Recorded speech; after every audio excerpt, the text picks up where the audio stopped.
Okay, good afternoon, everybody, and welcome to the third in our sequence of Changing Campus events. This one subtitled Embodiment, Materiality and Flow. I'm going to say a few opening remarks. I'm Luke Bennett, and I've sort of pulled this together. So let's get the show on the road. This session is being recorded, as advertised in the joining instructions. And we will be uploading a raw recording to our group's YouTube channel. And I emphasize raw because the amount of time it takes to edit and re-render is a real pain. But if anyone does have any issues regarding comments they might have made during the course of the session today, I will wait for 24 hours before uploading the recording. So you have a 24-hour window within which to get in touch with me and persuade me that I really do need to go through the editing and re-rendering process. We have one change to announce today to our proceedings. We have a substitution. Sam Elkington from Teesside University has been called away on important business and is not able to give us his talk on flowscapes and the evolving nature of learning environments.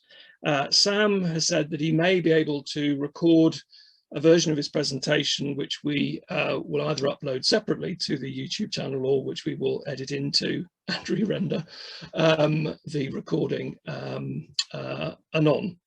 But we do have three presentations for you because at very last minute, and I'm very grateful for this, we have Petra and Donata contributing a presentation as described there. So I'm only going to speak for a few moments to introduce, for those of you who don't know anything about the host organisations for this session, the host organisations and the aim of this series of talks and the format and tone of today's event. The Changing Campus series is a collaboration for 2022 between two groups here at Sheffield Hallam University. Firstly, the Space and Place group, which has been in existence for nigh on a decade, and it's a great pleasure to invite back today to Hallam one of the founders of the Space and Place group, Carol. I'm doffing my metaphorical cap to you, Carol. And the other group that has co-organised this series of events is the ever name-changing HEC. HEC started out as the Sheffield Hallam University Interdisciplinary Higher Education Research Cluster. And then its acronym kept on shrinking and now becomes the sort of slightly enigmatic HEC, with no full words to explain what the heck is going on.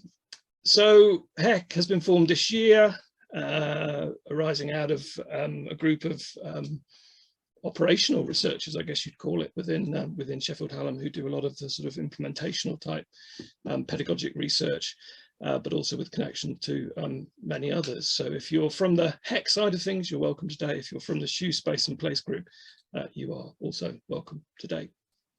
The SHU Space and Place group each year has a focal theme, and this year we came up with the theme of changing places, and then seemed to somehow develop this sidearm project of changing campus, and then it all ran away with itself. And we're here today to do the third Changing Campus event, and I'm going to tell you in a moment about event number 4, which is coming up next month.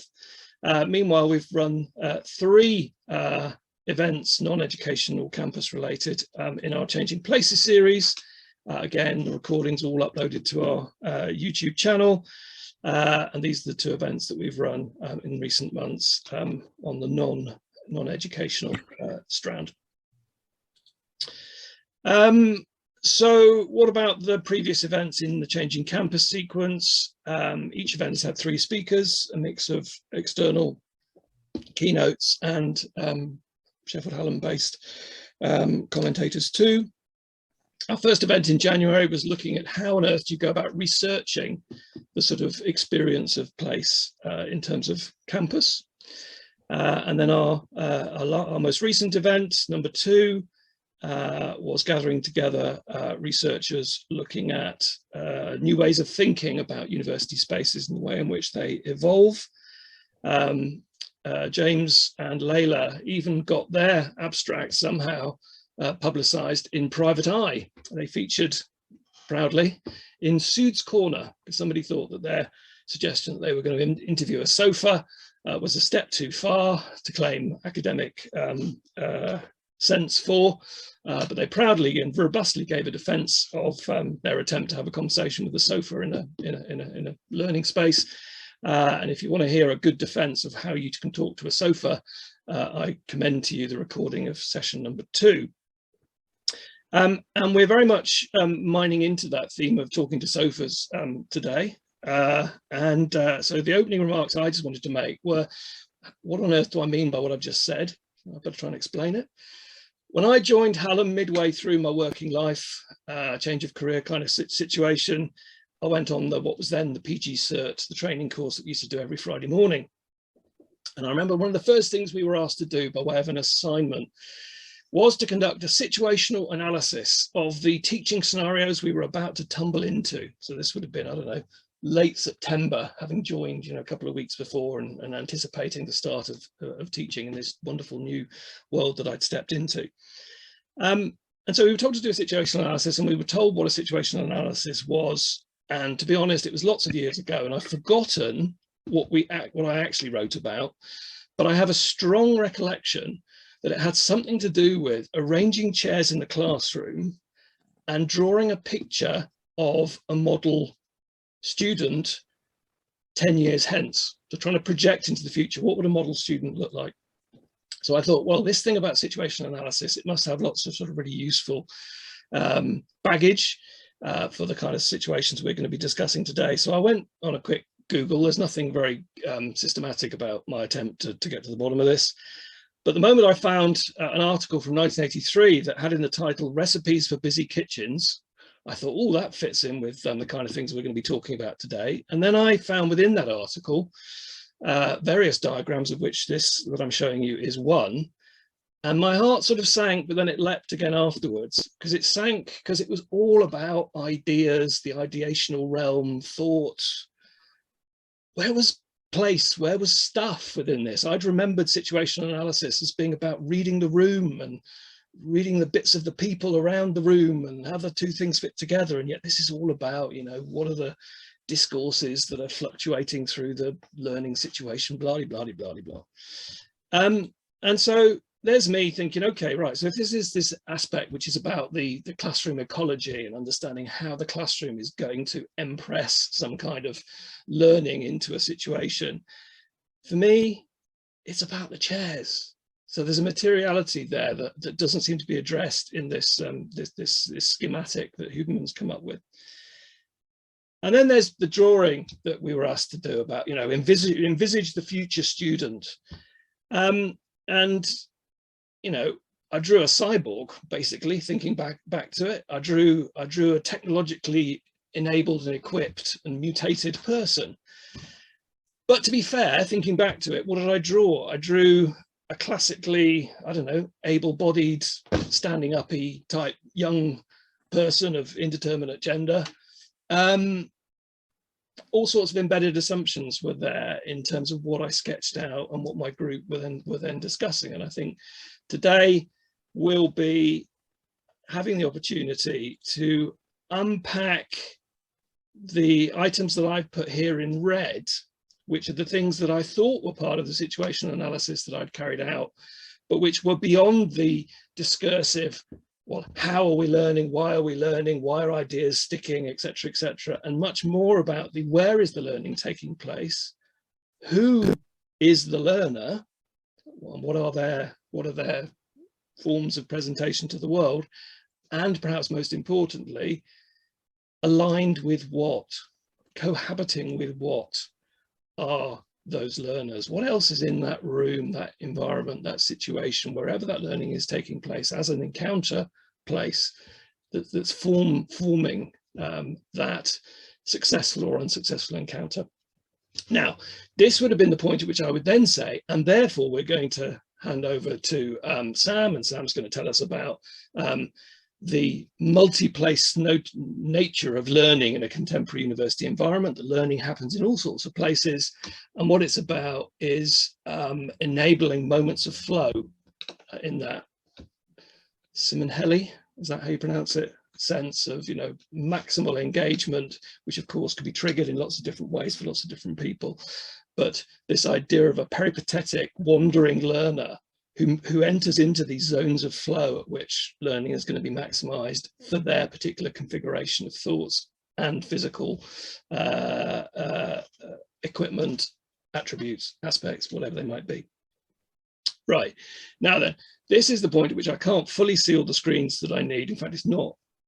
That point is almost coming. So I don't know whether Petra's in the room, but if she is in the room, I can see her. Right, great. So we're not going to have to alter the running order. So we've got everybody ready. Okay.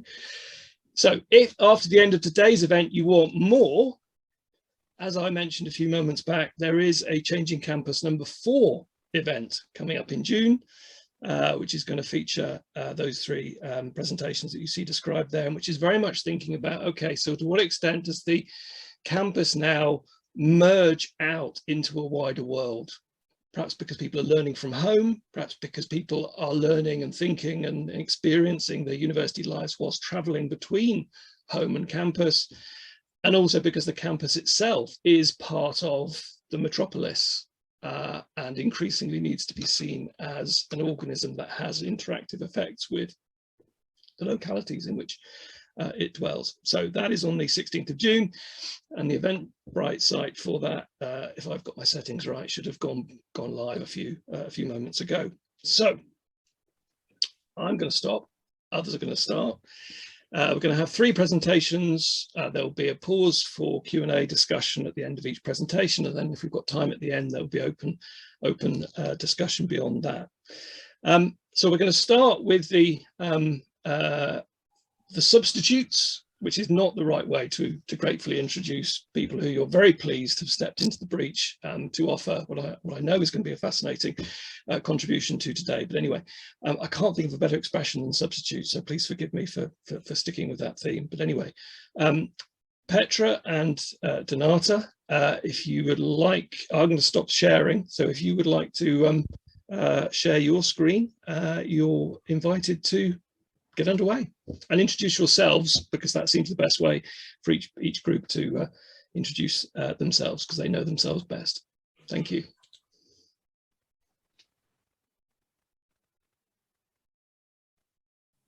So hello everyone. It's really nice to be here, even if we came in at the last minute. We really just wanted to be engaged in the conversations that you are having here today. The presentations are sounding really amazing and interesting, and I think they really link and relate to some of the work we have been developing recently, and that's why we came in. Hopefully I will be able to put on the presentation now, but I wanted to introduce myself. My name is Petra Vacková. I'm a researcher at Sheffield Hallam, and today I am here with my colleague, who I will let introduce herself. Thank you, Petra. My name is Donata Puntilla. I'm a senior lecturer at King's College, and I work in language education and intercultural communication education. But I'm also a final year PhD student, as a mature student at the Open University, where I met Petra. And my PhD is grounded in posthumanism and new materialism, looking at language teachers' professional identities. But with Petra, we are presenting something different from our personal own research. So today we are here. Hopefully you can see the presentation now. We can see your sort of a range of view, so you've not launched into presentation mode yet, I don't think. Oh, is it? Okay. The slideshow, yeah. Yeah.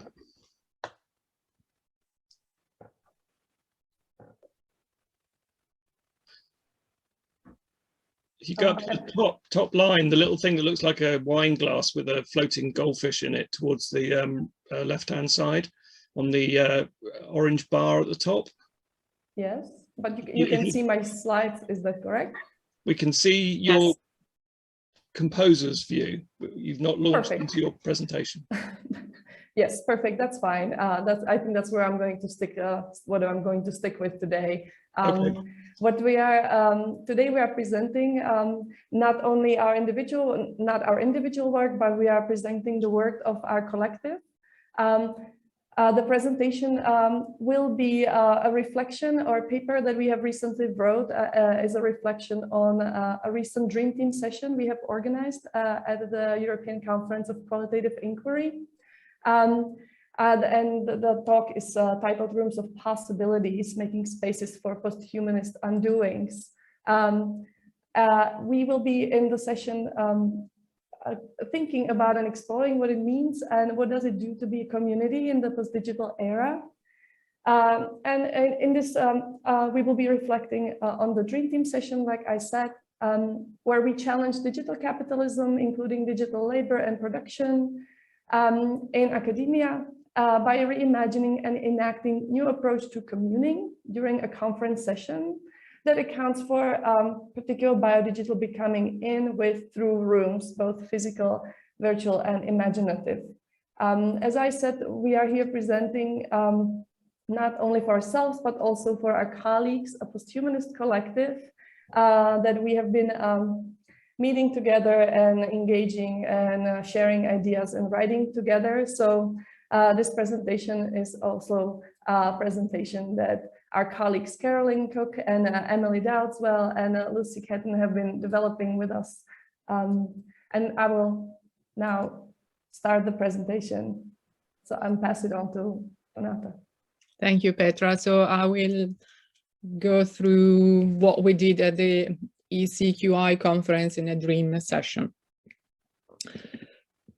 So the dream session format at the 2022 European Conference of Qualitative Inquiry created an opportunity for us to think about what it means to be a community in the post-digital era. Thinking within the mirror-board environment that we have been given to help us to travel and reimagine the possibilities of coming together in, around, with the digital and virtual, especially in academia.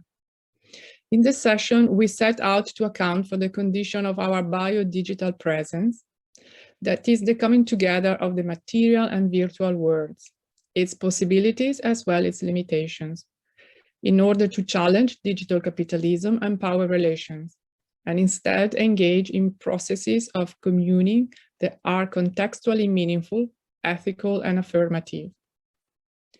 Braidotti writes, being worthy of a present is not intended in a passive and acquiescent manner, but rather in an active mode as a way of coming to the terms with the present in order to intervene in it and transform it.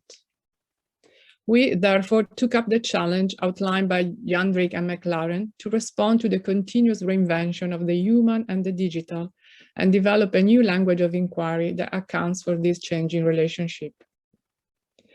Thinking with Massey conceptualization of place, the physical and virtual rooms in which we work and meet, as events, as happenings, as moments that will be again dispersed, we explore what it means and how it feels to cross the boundaries of our rooms, both physical and virtual. How do objects, languages, bodies, sounds, and feelings come to matter in our physical and virtual places? How does the blurring of boundaries, the coming together of the virtual and the material within our rooms co-produce new possibilities for working, inquiring, and living differently in academia? Massey's understanding of place therefore provides a helpful provocation and opening to new ways of attending to biodigital spaces, as she argues that space is never finished, it is never closed. Moreover, it is constituted through interaction, from the immensity of the global to the intimately tiny. Through our session, we explore how biodigital material spaces that are situated and time-dependent are in constant state of change and interaction with us and our work. As such, they allow us to inquire about what we are not only ceasing to be, but also what we are becoming in the post-digital, post-COVID, post-truth, and post-humanist times. Together with the participants, we wandered through, inhabited, became attuned to, reimagined, and reconstructed both existing and new rooms, by engaging in a series of creative writing and making activities. In doing so, we develop in-the-moment collaborative creative engagements of biodigital materiality inquiry as spaces for posthumanist undoings. We are now in the session. Our posthumanist collective gathers together in our biodigital material rooms from across the UK. We wait in the virtual space of a Miro board, beaming with expectation and patience. The start time passes, but it is only us and one of conference organizers. One other person leaves the room. We feel alone, vulnerable, exposed, unsure, and yet we start. We take risks. We open up to impossibilities to emerge. We write ourselves into the quilt. We become with each other's contributions.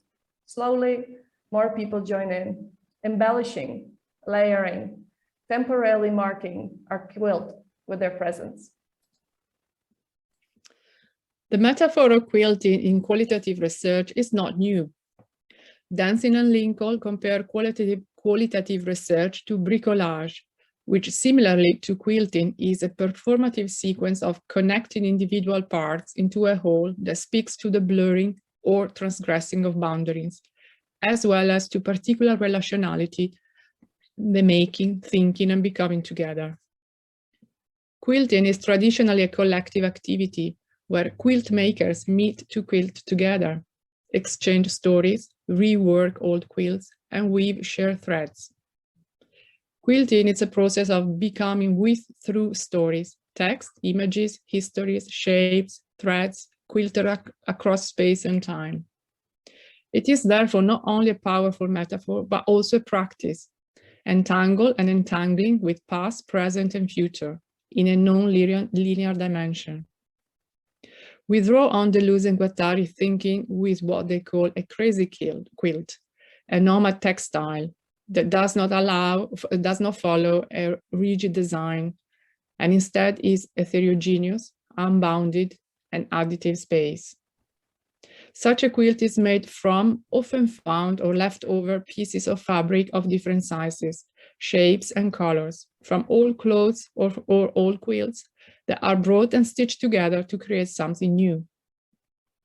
In this sense, our quilting is an enactment of a collective gathering, in which gathering is a practice of connecting and creating relations of obligation and care with people, places, and objects. Our quilting is an exploration of theories, places, quilting, writing, making, through in with our bodies, a non-linear composition of stories, ideas, words, and images, acting together in unpredictable yet productive ways.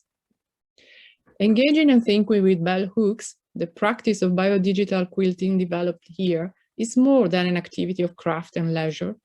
It is the making of communities of affective and caring relations, defined by practice of care and of respect for others and indebted to the quilt-making artistry of poor and working-class women and mothers, such as those of Black women from the American South. Conceptualizing biodigital material being and becoming in virtual spaces through quilting then not only offers relational, more than human, other ways of working that challenges normative practices. It also enlivens and engages the coming together of people, physical and digital rooms, as a creative biodigital materiality in material inquiry. As a collective, our experiences of working, writing, researching, collaborating have shifted dramatically over the last 2 years of the COVID pandemic. Despite meeting regularly, we have never met in person, yet we feel we know each other. We have been with each other, inquiring, supporting, listening, discussing, caring, solely through the medium of virtual meetings. We see each other's rooms, or sometimes cars, cafes, or offices in the backgrounds of our meetings. We enter into each other's spaces. We often discuss our lived experiences, our families, our communities, our feelings of achievements, loss, guilt, stress, creativity. And yet there are constant tension between where we are as individuals and where we are as a group when we are together. The strange feeling of looking away from the screen. Where are you looking? What are you seeing that we are not? The interruption of a house in full swing, the shadowy presence of children or dogs, the sudden disappearing to answer a door somewhere else, or the flatness of vocal sound as we use our headphone mics, where acoustic sounds are missing. Paying attention to our individual and collective space has become important, allowing us to reconnect with ourselves, with our physical spaces, with our working practices.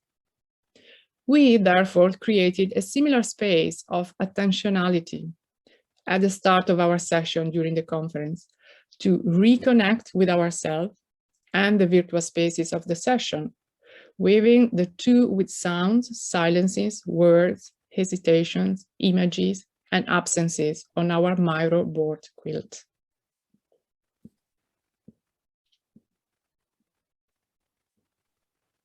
Imagine yourself back in the session. It is difficult to look away from the laptop, to focus your eyes on something other than the bright screen that constantly demands your attention. I see nothing but screen. I hear some cars in the distance. It's even more difficult to stand. I'm meant to be seated to work. Where would I go? I roll my chair back and stretch. I love the way they smell. Stretch. My room is so small. 1 step, 2 steps, and back. I touch my books. I love the way they smell. I breathe their scent in. I feel my desk, my chair. It feels reassuring. It grounds me in there, in the here and now. Touching, smelling, breathing my books in the post-digital present brings attention to my body and its biodigital material becomings.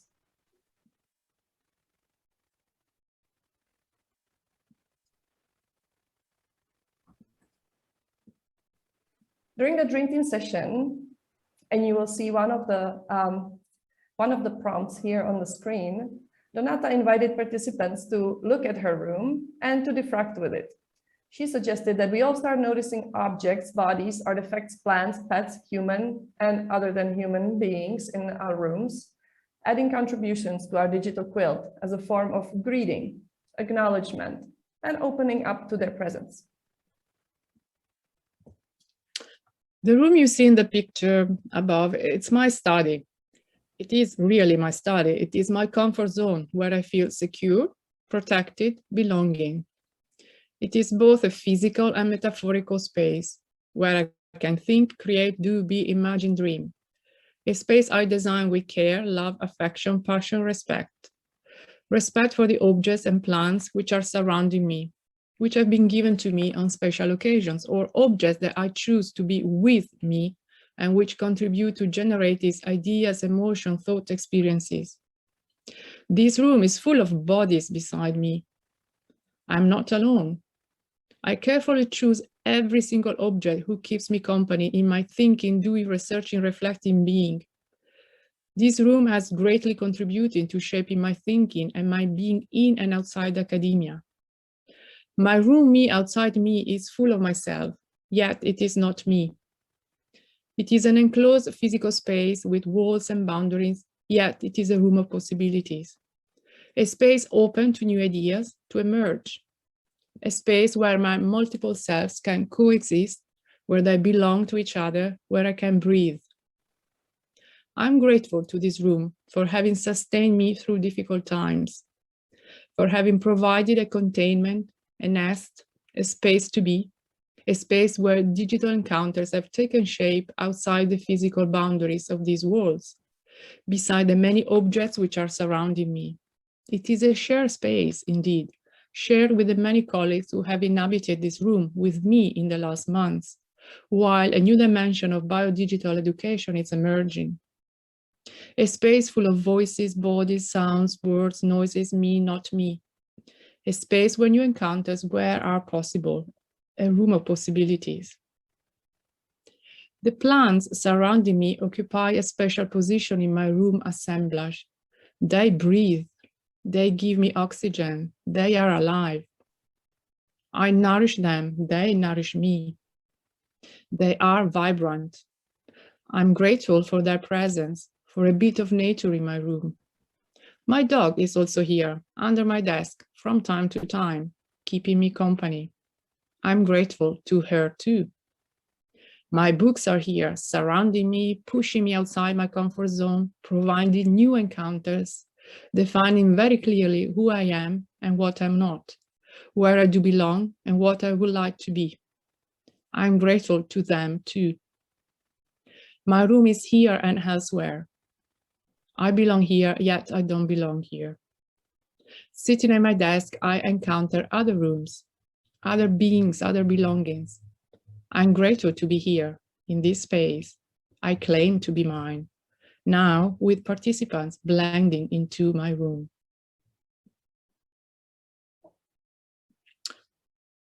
I'm grateful that they, the participants, shared space-time mattering with me during the Dream Team session on our Miro board, reading comments and looking at pictures that have been added to the digital room we co-inhabited. I felt very vulnerable and yet very privileged to be there. The following poem is a diffraction emerging from the biodigital encounters during the session. We offer it as a starting point to the quilted poems we are co-creating and stitching together in response to the session. I'm not alone. I'm generated through encounters. I care for the human non-humans I encounter. I'm not alone. I feel belonging. I care. Here and now, I am not alone. Now we move to another room. During the Dream Team session, Caroline invited participants to imagine the sounds in her room and to pay attention to the sounds they could hear in their rooms. We collectively pay attention to sounds. We allowed ourselves to hear sounds we deliberately block off, sounds that interrupt and sounds that are generative of both their working, thinking, researching rooms. We spend time together in each other sound words through a descriptive resounding of a working day. And then we spend time rehearing our biodigital material spaces, writing comments, ideas, suggestions, or adding pictures within our shared digital quilted space. Paying attention to the interactions of sounds in our biodigital material spaces pushed outwards from the pictures and descriptive passages of our sound worlds, collectively making ideas around silence, sound memories, sound attentiveness, sound as accompanying, sound as distracting, sound as material discursivity. Exploring the comments and images posted on our digital board, we found that some text and memories of spoken comments stick, which then form the basis of our initial contribution to the quilted poetry we are developing. Everyday living, filtered out, silences full of sounds of birds, traffic, builders, chit-chatting neighbors, noticing minor sounds, noticing their doings. Then, during the Dream Team session, Petra welcomed participants into her room by wandering with them through their rooms without a name, but with an attention to affective encounters.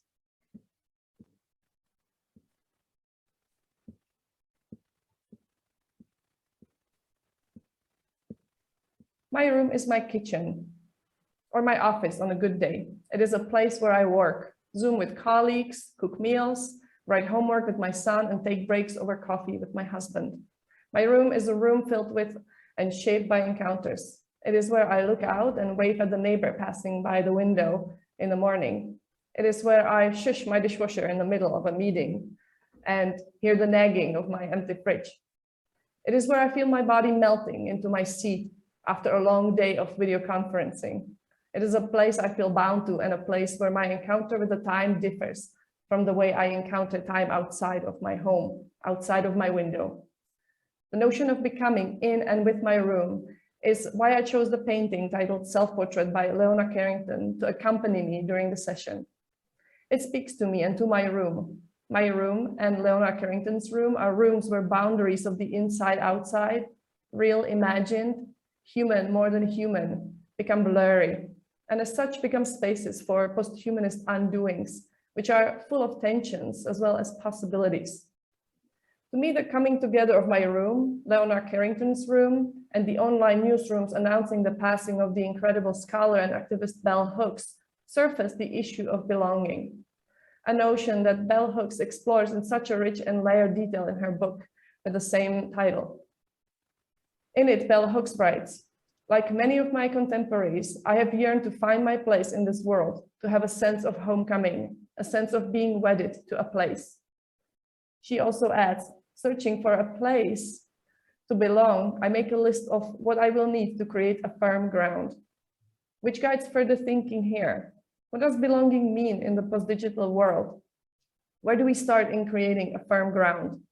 What do I need to establish my presence and claim the earth? What does belonging mean to me? I look at the etymology of the word and find that belonging not only means to be part of something, to be attached or owned, it also means to have a place, a community. Belonging does not necessarily merely refer to ownership or the ensnaring hold of our rooms, that they sometimes exert over us. It brings forth the kinships, the relationships with both human and more than human others to the fore.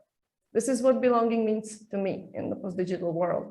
Thus, in order to start creating a firm ground, I need to poke and prod its settled meanings and territories it defines, to break up old ground, incorporate new language and ideas, allowing for new movements and possibilities to emerge.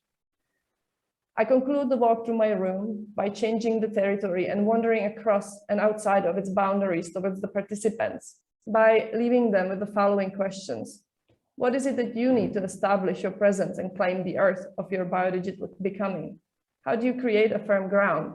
What does belonging mean to you in the post-digital world?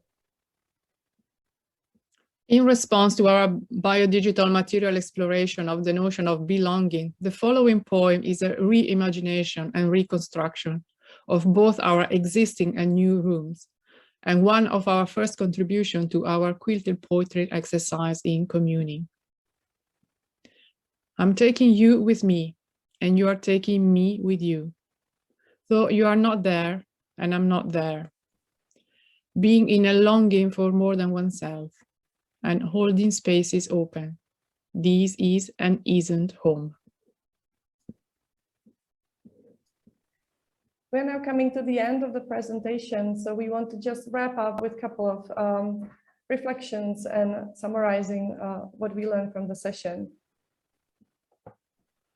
Our contribution to the conference theoretically resides in the innovative use of post-qualitative speculative method.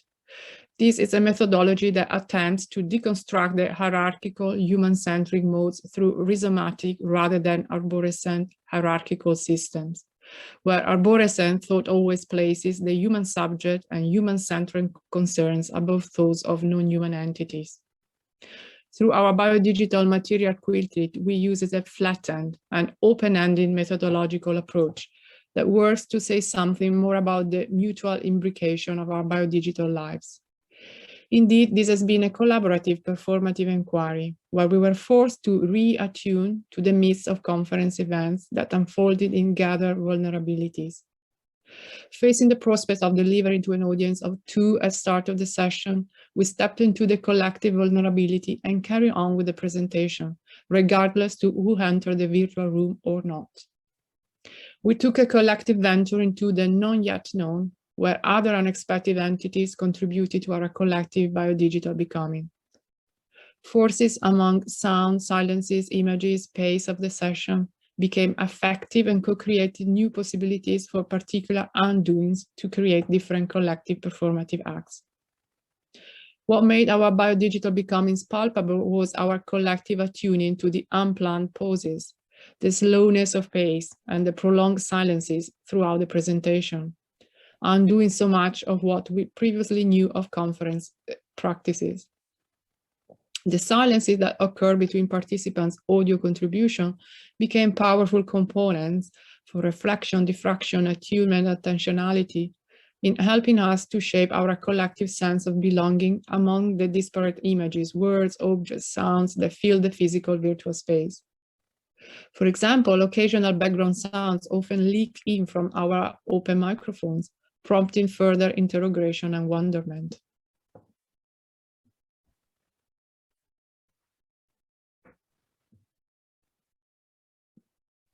drawing on personal anecdotes, contributions from those who attended, moments of vulnerability and indiscernibility, emergent relationships, and both audio and visual interactions enabled us to attune to our own human-centric positions that resided both in our separate physical worlds and our collective biodigital spaces.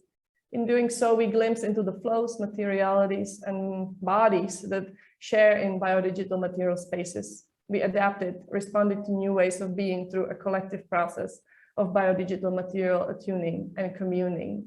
With our quilting words, images, objects, and spaces, virtual and physical, belonging, we hope we have co-created rooms of possibilities where new thinking and doing can emerge within a playful, joyous, and perhaps even subversive space, aiming at challenging established notions of academic neoliberal practice.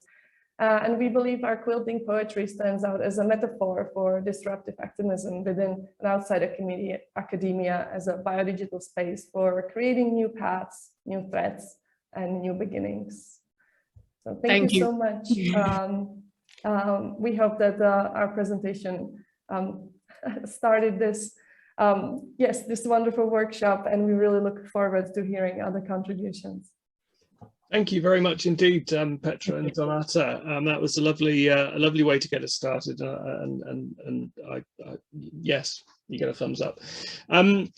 I'll invite people, please, to chip in questions or comments via the chat, if you wouldn't mind, and then we can perhaps turn that into a voice-based dialogue if that seems appropriate. But whilst waiting for anyone to put something into the chat, I was just going to ask you,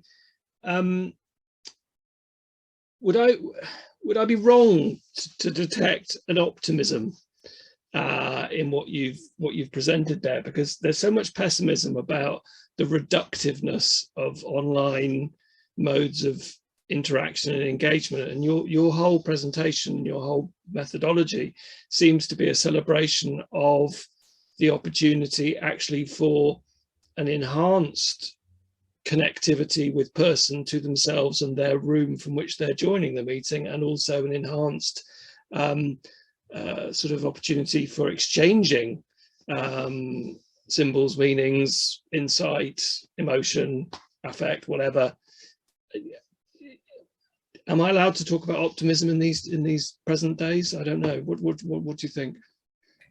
No, I think it's great that you're actually picking up on some sort of positivism, because you're right. I mean, we are all overwhelmed with Zoom meetings, and lots of people are overwhelmed with basically living in virtual spaces. And I think that rather than a celebration, I think it's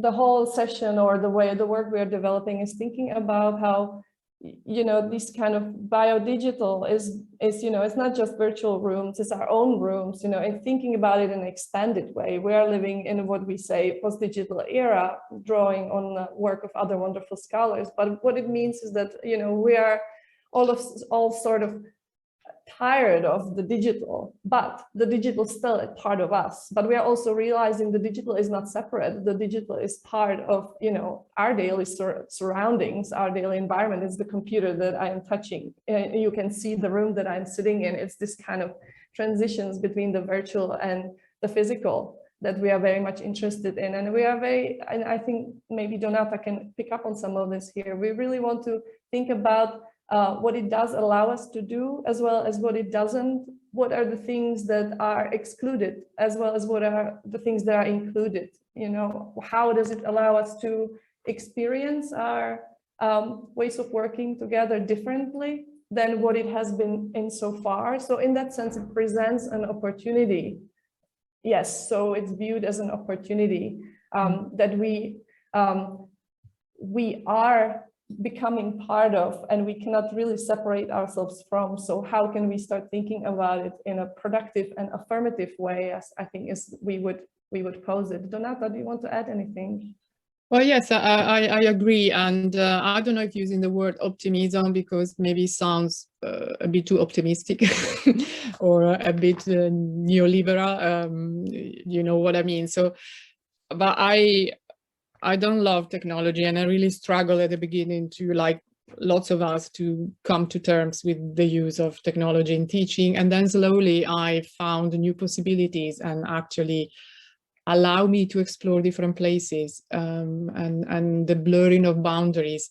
For example, I'm Italian, and during the last 2 years, I had to travel a lot to Italy for personal reasons, and that allowed me to be in and out and with and work, and also allow me to be part of this posthuman collective that we created during COVID. So yes, it's opening up for me possibilities, new possibilities to emerge. And what I'm really interested in is the blurring of boundaries, and where I'm finished, where the machine starts, and what we can do with the technology.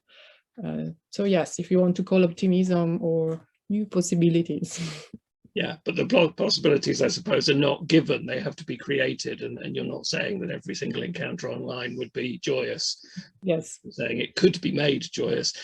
Before going to Carol, and I'm going to invite Carol to sort of voice her question. So Carol, you can turn your microphone off, but let me just ask a question before we do that. You were quite keen to assert that your method would challenge neoliberalism. How do you see the formation of your mode of engagement as anti-neoliberal? What is it that makes it neoliberal, anti-neoliberal?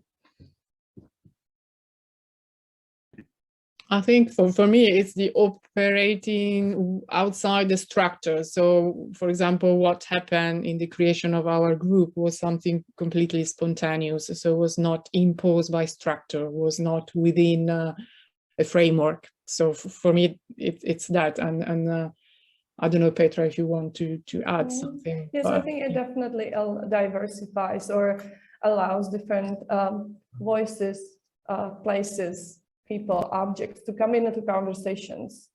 Obviously, virtual spaces are not only allowing academics to continue working, but they are also allowing others to come into these conversations. And in that way, obviously, it breaks down the kind of hierarchies around knowledge exchange and knowledge production. But what it also does, I think technology allows this playfulness that we were talking about, which is really important to our work. It's caring playfulness. So we have the chance of in difficult times to still stay connected and create environment of care and attention that perhaps under different circumstances, when the technology would not be there, we would be disconnected. And so this kind of care and an attentiveness that allows us to also come into each other's spaces, the fact that I can see your bookshelf or I can see beautiful pictures in someone else's video, and this kind of it brings the personal into the work environment, and that's very important, drawing the personal in and allowing ourselves to be humans within academia, which is really important. And also, maybe secondly, this kind of playful way of working is disrupting this kind of more a production-focused mindset in which we are, following very traditional formats of outputs. How can we disrupt it and make them, and maybe not even outputs, but make them spaces? And I think that's something the Dream Team session is wonderful for, is that it allows you to experiment. It doesn't ask you to produce a presentation that then you talk through and give. And so suddenly it changes the relationships and the kind of exchange and the way information is being exchanged within that type of a session. And I think in that sense, it does have, it is a starting point at trying to think ways of disrupting this kind of production mindset in academia, and a more neoliberal approach to knowledge exchange, I suppose. And maybe someone else has a different idea, and I would really love actually if someone else came in and said, do you think it does that, or maybe it doesn't? What do you think? What do I think? Or what does anyone think? Anyone, just, I think neoliberalism is super adaptive and manages to capture almost everything that is done in the name of non-neoliberalism, but that's just my cynicism. Let me invite Carol in, if I may. Carol, are you comfortable speaking your question, or? I can certainly ask my question. I mean, my question is in the chat there, but it's yeah, it's really about posthumanist research in the biodigital, which you have talked about this in a fairly human materials relationship, human materials spaces relationship. How can you, or just give us an example of how you might be able to kind of widen that to include animals?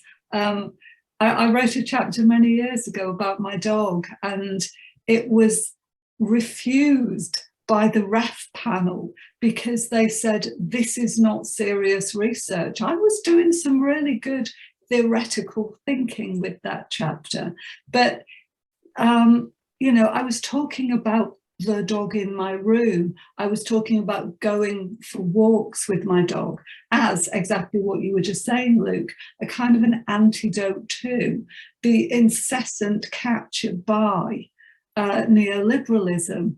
So I just wondered if you could say something about that, and you know, how you consider that to be posthumanism, because I think it is a question around what kind of force can posthumanism have, not just as a theory, but as a practice which changes something, which is probably, you know, what I'm going to talk about in a little bit. I can see so many resonances between, I really enjoyed your presentation, thank you, between what you're talking about and what I'll be talking about. And Petra, if I could just jump in and double stack that question. Some of the audience, and in particular Fides, has asked the question, well, what is posthumanism? And when you're talking about people, aren't you talking about humanist values of connection and what have you? So if I could just fuse that in, we'll have dealt with the outstanding question through that, if that's okay. Yeah, I did read one of the questions, and it says, well, with all the personal elements in this, you know, it strikes me as deeply humanist. I think that it's a good point, and it's definitely, I think that there can be different approaches and different ways of thinking within posthumanist theories. The way I think we approach this and we position ourselves is that we definitely think of the humans as important part of the ecology of the environment. And so when we think about, you know, materials and material spaces, and we definitely think about them in relation to humans. So when we say posthumanist, we do think with theories that focus mainly on encounters and on intra-actions, which is Barad's work, but it is the coming together of humans and non-humans. And hopefully that came across in the presentation. And it is always, a kind of thin line in which we are trying for our audiences or for people that we are working and thinking with, how slowly can we start bringing the non-human in relation to the human again, while other posthumanist studies, obviously, and theories may go as far as taking the human completely out of the question, but we are still trying to decenter the human. And I think decentering means that you are drawing the focus to the encounters, to others, to all the other things that are involved in interactions. And just to, I think, Carol, we definitely draw very much and think with your work and love your work. And I don't really remember exactly what you asked, but what I do remember is the animals that you mentioned. And they're so, yes, there has been a wonderful work actually at a conference not long ago, where someone actually was co-presenting with their dog. And I thought it was wonderful, actually, because it suddenly was like, oh, okay, well, what, you know, we were listening to what the dog has to say through the human. And so it became quite interesting because it started disrupting all kinds of ways of thinking about voice and so on. And definitely animals play such a huge role in the virtual and not only in our own personal spaces as we are sharing, because we hear the dogs barking. Lots of the times people hold animals to feel better during Zoom meetings. So the animals play a huge part in the way we experience the virtual actually. And they, you know, and they are being photographed. There's some animals who have their own accounts on a Snapchat and Instagram. So that's maybe my contribution. But I see, is it Fides who is raising her hand? Maybe you want to come in and tell us, because I know that I was answering your question. I'm still puzzled about that, because you said focus on relationships, but those relationships are between humans, and the whole thing about setting up those relationships are because of and for humans. The whole purpose of that is for human communication. So I'm just totally puzzled. But I'm not a posthuman. I mean, I'm not familiar with posthumanist thoughts, and my questions are probably quite amateurish. The other thing I wanted to say about animals is, actually, I do, during the lockdown, I've started going for regular walks in the park, and I got to meet some of the wild animals. And my impression is that all the dog walkers, there's loads and loads of them, that the ownership of the animal ownership, the way we do it, is the most anthropocentric thing that I've come across, because we say we own these animals, and yet if you look at animals out there in the countryside or in a park that live their own lives there, they don't belong to anyone. That is actually, I keep thinking, that is more of a post-humanist element than bringing your own special animal that you have ownership of, because that animal hasn't chosen to be in a relationship with you. It's been put there, it's been sold and bought. And so I have mixed, I haven't got a theory about it, I haven't got a paper about it, but I've got, you've really made me think. And Carol, thank you for your comment as well, because that really made me think about what posthumanism is or could be in regard to the animal world. So yeah. Thanks, Fides. I'm gonna cut in there because I want to keep everybody else to time. But if we have spare time at the end, we can return to the theme. But in fairness to our other speakers, I'm going to move us on. So I'd like to invite Carol, formerly of this parish, to present to us now. Carol. Okay. I'm just working out how to share my screen with you, which is okay. Play from start. Okay, there we go. Good. Are you timing, Luke? Because I probably won't be, and I've no idea how long this will take. I just I will assembled it this morning. Okay, so I'm Carol Taylor. I'm, as Luke says, I used to work at Sheffield Hallam University, and I had a great time there as part of the space and place group, and as part of a higher education, earlier formation of a higher education research grouping when I was there as well. And when I was assembling my first posthumanism book, I was very grateful to Luke for his contribution, his chapter contribution on thinking like a brick. And that kind of set so much work off, and so much thinking, and so much kind of theoretical pondering for me. And Fides, I will come back to this idea of, or this concept, methodology of posthumanism. So I may or may not elucidate a bit more for you, and then we can have a chat. So I've been interested in the relationalities between objects, bodies and spaces for a very long time. And it goes back to my PhD, really, because I was doing a fairly traditional PhD. I did a case study with interviews I did take photos, but they were just for me. I didn't think they were proper research at the time. But what struck me about the classroom that I was taking notes in was where I was sitting. I was sitting at the back of the classroom. I was a lichen ethnographer. I had a pad of paper and I just wrote lots and lots and lots of notes.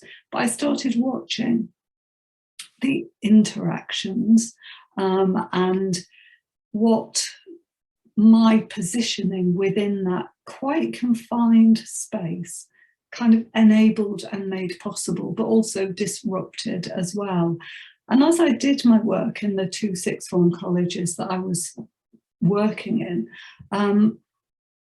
my positioning vis-a-vis the students' bodies, the bodies of the teachers, the movement around the space, the positioning of the desks, yes, going back to the chairs, Luke, but how desks were used as barriers as well, but also then how other material objects like pens, t-shirts, stacks of coursework, the picture of Karl Marx hanging on the wall, flip charts, how all of these utterly mundane kind of educational objects interacted with humans to produce particular kinds of effects. And at that time, I'd never even heard of Jane Bennett. So I was really grateful to come across Jane Bennett later on. But I think that relationship between objects, bodies and spaces and how together they have the potential for producing knowledge differently is what led me into posthumanism and then various other posts as well. So today I'm going to talk about research creation in the posts, and I'll say which posts I'm particularly interested in. And I'm going to talk about institutional kitchens and the role of doors. I didn't quite make it to cupboards, so that's maybe something for a different occasion. So this is what I'm going to cover. I'll talk about research creation a little bit, and I'll talk about my understanding of what processual research practices enable and how they are different to more normative modes of doing research, and how that fits into research in the posts. And I'm also tangling with this question of what is it about institutions that matter? I started life many hundreds of years ago as a sociologist, and you know, sociologists are very interested in the power dynamics within institutions. And I think part of that, my training as a sociologist, kind of still attaches itself to me, or still, to use Ahmed's words, is kind of quite sticky, still sticks to me. Although I think certainly my discipline of sociology is still very, very much stuck within a masculinist, hierarchical, disciplinary mode of producing knowledge that I find really, really problematic. But I think institutions, how they matter, how they enable relationships to come to matter, and how that is imbricated with power is really, really interesting. And it's hard to describe where I situate myself. I've always been sort of in the gaps, in the spaces. As a feminist, you find yourself often out on the edges, or as a target for some kind of disgruntlement within the institution, and generally unlistened to. So my positionality has always been a wee bit problematic, and I've always thought about how can I use this positionality as a resource rather than a problem. And I think that's where me thinking of myself as being at the intersection of theory, methodology and praxis, kind of that I tried to work out how to make that work for me. So I'm a transdisciplinarian, or as I would prefer to call myself, a post-disciplinarian. I'm very much at the moment working within a methodological framework of relational feminist, materialist posthumanism. And I think the point of doing this kind of work is not just to have a good time, whether that's, you know, rethinking theory or rethinking practice. It's actually to engage in praxis. And praxis is about changing things. It's about helping us to reimagine the campus space, the classroom space, the relationships between bodies in different kinds of ways, so that collectively we can think about better futures. And this theory, methodology, praxis, intersection type work, a lot of it appears in my book that came out with Nikki, Angelo, Neil, Mirka and Constanza. I think it was earlier on this year, where we bring together lots of different research creations to kind of compost and compose knowledge in different kinds of ways. Okay, so let's think about research creation. So research creation, I wish I'd invented the phrase, but it wasn't me. It was Erin Manning and Brian Masumi. And the best kind of definition of research creation is this one here. So research creation is a fusion of academic research and creative practices that produce thinking in action. And the thinking in action is what makes this work into, or shapes this work as, a processual methodology, which is an undoing of methodology as usual. So research creation as post-qualitative research, which I'll just talk about in a moment, is about research that is produced through a series of enabling constraints. Yes, you have an idea about what you want to do. You might have some broad aims, but you don't sort of design it out of existence. You know, you don't write everything down and plan everything to the nth degree. And you also do that research creation work in spaces in which other things are happening, so that kind of multiple and collective relations, as Anna Singh says, can be mapped and traced and interfered with and disturbed. Okay, so as I use it, and as I've worked on it with the CG collective, Nikki, Neil et al., the way we use research creation is to try to experience and produce engagements with time, space and place in different sorts of ways. And it sounds really grand to say that this might be a survival mechanism for living in the capitalist project. But, you know, what is life? What is our academic life about if we can't produce knowledge differently and have fun together in the producing of that different kind of knowledge? And the fun is not just having a good time.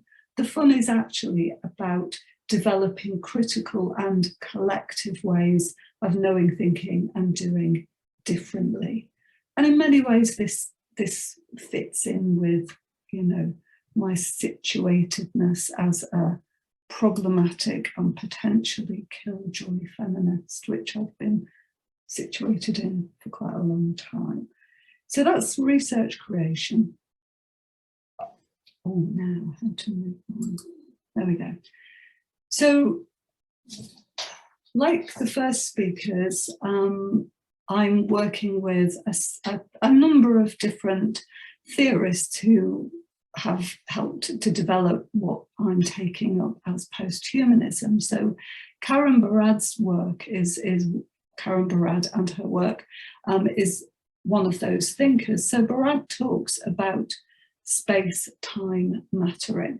So not thinking about space and time and matter as different dimensions or orders or dimensions, but as kind of enfolded and coming to significance within this particular moment now. And the kind of the nowness of research creation and its unfoldingness in the moment is something that I've been really interested in. And I was trying to think with this idea of material moments, you know, sitting here at my desk now in this biodigital space, you know, and all the things which are surrounding me, and my dog is snoring on the floor, how they all come to matter.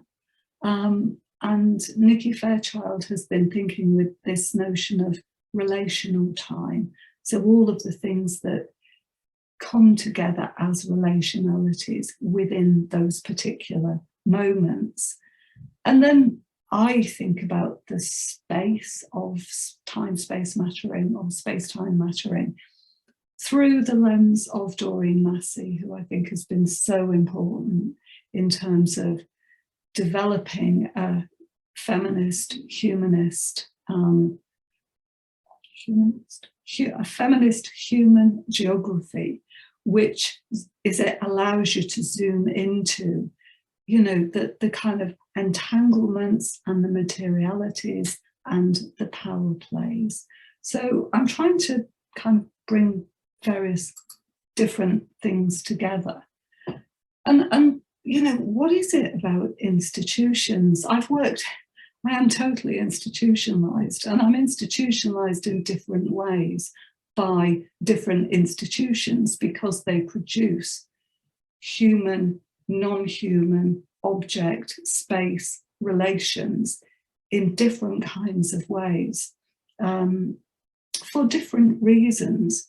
Nevertheless, I think these are some of the current and ongoing conditions in higher education that shape the space-time matterings that kind of emerge and then influence and help shape us as we try to navigate our lives, our daily, mundane, everyday lives within these hard and cold and vast bureaucratic spaces, within which nevertheless we have to find conditions in which we can live and do our job well, I think. So these are the words that I came up with when I was thinking about what are the ongoing conditions of higher education, which shape the space, which shape the humans, and which are shaped by the kind of architectural flows, the non-human materialities within those spaces. And I don't want to make it seem like a binary because there are nestings and enfoldings. But I think that what we need instead are acts. We need to do things, you know, and I say this to my students, but I always think that doing something is generally better than doing nothing, even if that is getting up and going for a walk, because you cannot formulate the next sentence of whatever it is you're writing. But I think we also need prescriptions. And by prescriptions, I mean actually things that we write out for ourselves and give us permission to do, as a doctor would write a prescription for us. And acts and prescriptions are then generative, I hope, of a space of possibility in these desperate and inimical conditions in which we find ourselves. So these are the acts, prescriptions and hopes that I've been trying to foster, live with, generate and instantiate within the kind of small scale work that I do with my students, with my colleagues, in the hope that these acts, prescriptions and hopes can make a difference. I don't think the neoliberal capture is complete. I think the human imagination, particularly when placed in relation with the possibilities of the natural world and the built environment and the now of the now as it unfolds. You know, I think there are many, many possibilities for us to claim and do research and knowledge generation differently. But we do have to be brave, and we do have to open a space. And as a feminist, I say this from the heart, you cannot do this work on your own. You need allies, you need colleagues, and they can come in any shape or form, human and non-human. But these are the things that at the moment, that I'm sitting with and thinking, this is what I need to have as a bulwark, as a kind of, you know, research, creation, adventure to guard me against the horrors of neoliberalism. Oops. Okay, so some of the posts that I want to hail into view are to do with post-neoliberalism. And I'm really sorry, but I'm just going to have to stand up and let my dog go out of the room.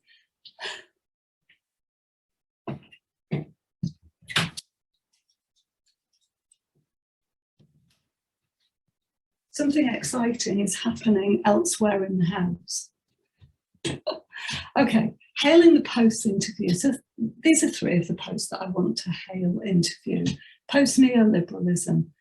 It may not be possible, but it's certainly desirable. Post-patriarchy. The patriarchy is crumbling. The patriarchy has been crumbling for a very, very, very long time. But a bit like neoliberalism, it's continually finding ways of, you know, regurgitating itself and reconstituting itself in order to capture more space.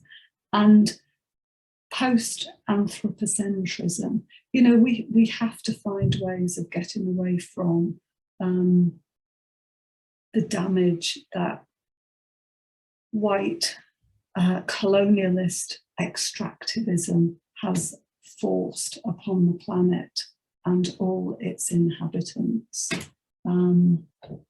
So that's what I'd like to get to. This is hopeful, I know.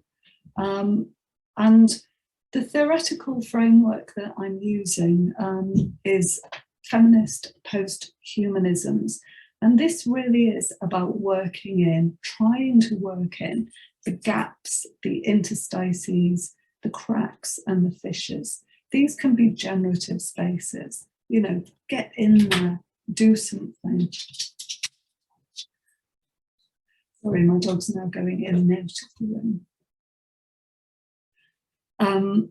In order to produce something different. And if we think about that, you think, oh, that's quite small work. But Karen Barad says, and I think this is a really important ethico-onto-epistemological statement. She says that every interaction matters. Everything that we do has consequences. So it's not that these minor gestures, as Erin Manning would say, it's not that these minor gestures are not important. It's just that we don't necessarily know what importance or what significance they might have in the moment of doing it, because these things unfold in all sorts of different ways. So I've already talked about objects, bodies and spaces, but feminist posthumanisms are animated by the sense that the work is never done. You can never say, we have achieved anything. There is a huge rollback on feminist rights in terms of women's bodies, as we know in the US at the moment. And François Vergès says that feminism is revolution as daily work. I mean, that makes it sound really hard. Every day you've got to get up and You've got to fight the battle, and the battles are often the same battles every single day. But this kind of work matters. The work that we do are practices of mattering within ecologies of practices in which we can hail into being new relationships between human bodies and non-human bodies in different kinds of ways. So another post that I'm working in and with is the sense of post-disciplinarity.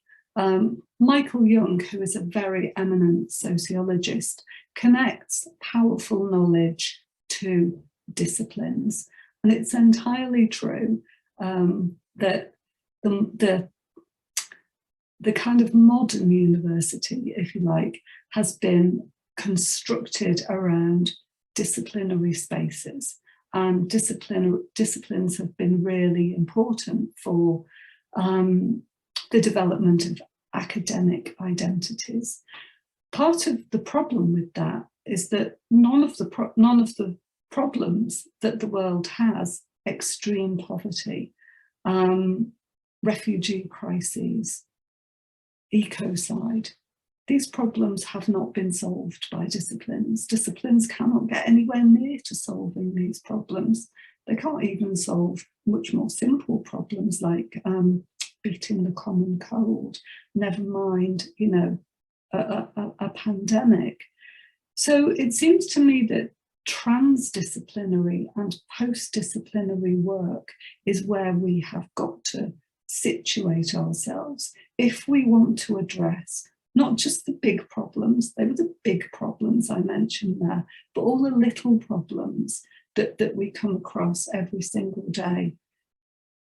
So I'm really worried at the moment about some flowers outside my house because they just grew out of nothing. I was quite delighted. You know, they were just a seed that flew in the wind.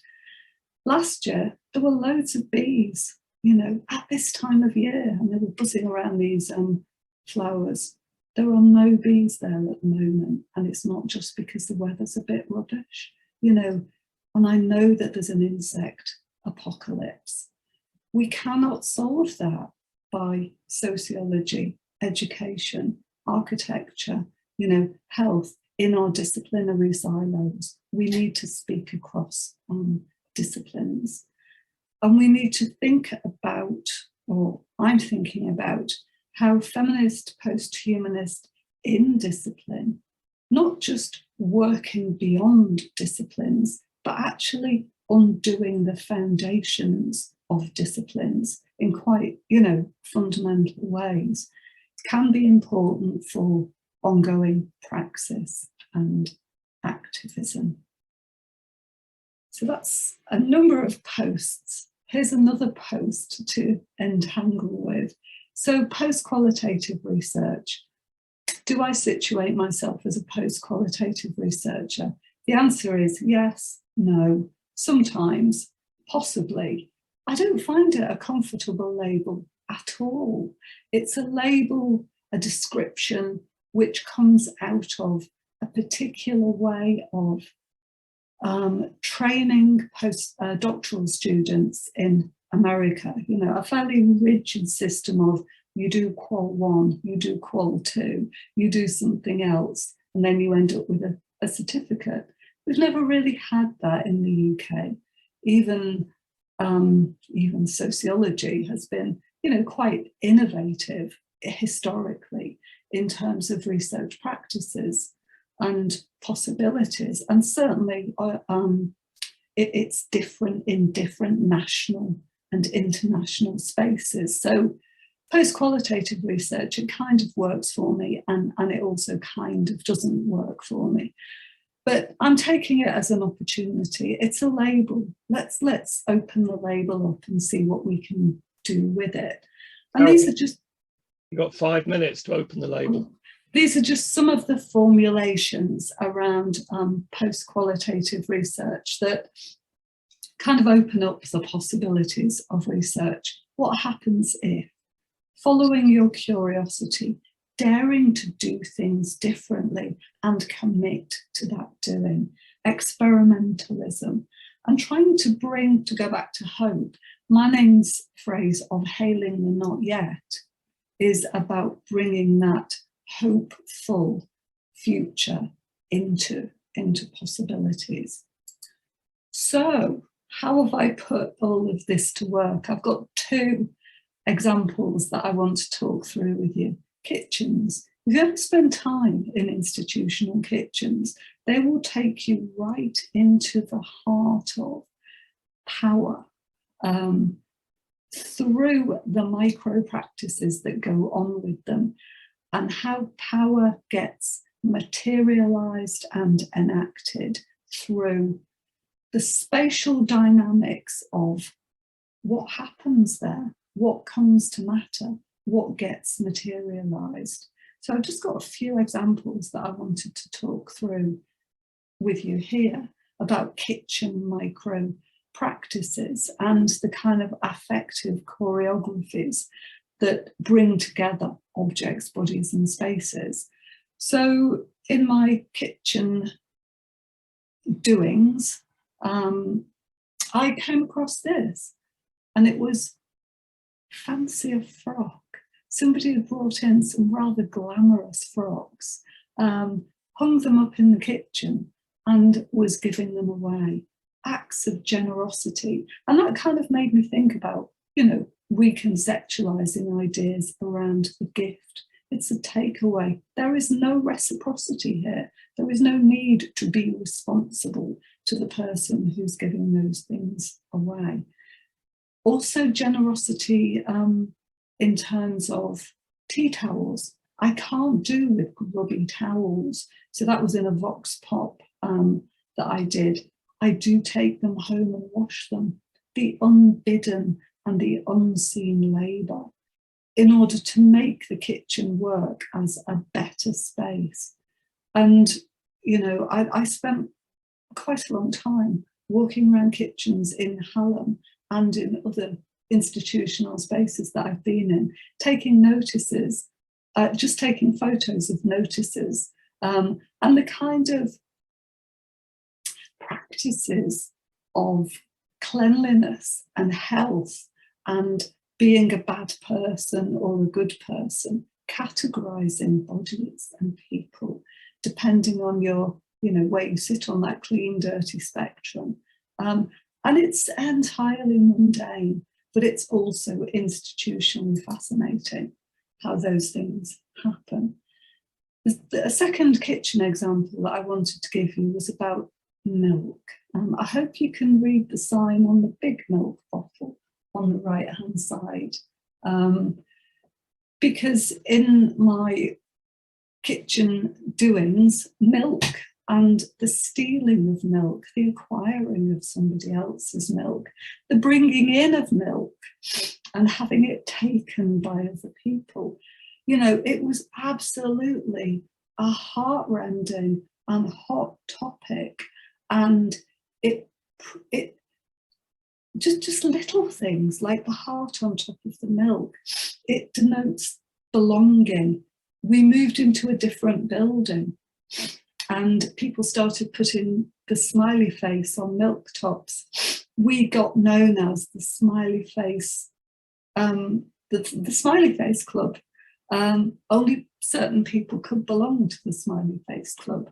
So these tiny, tiny little bits of matter then become agentic in human relationships and the constitution of boundaries and belonging and the relationship between the public and private as well in terms of who brings the milk in. I'll let you read the other one yourself. Okay. The other thing that I've got really interested in recently through an invitation to the Pluriversity Project, which is run by Marika and colleagues at Arizona State University, is what do doors do? And I did a lot of thinking and walking around and pondering and touching doors in order to think about, you know, what is a door? But what is it for? And the kind of the work that doors do in excluding and including, and also how doors matter to you. I've got a really, really personal and quite explosive for me door story about something which happened to me when I was about 13 and a half.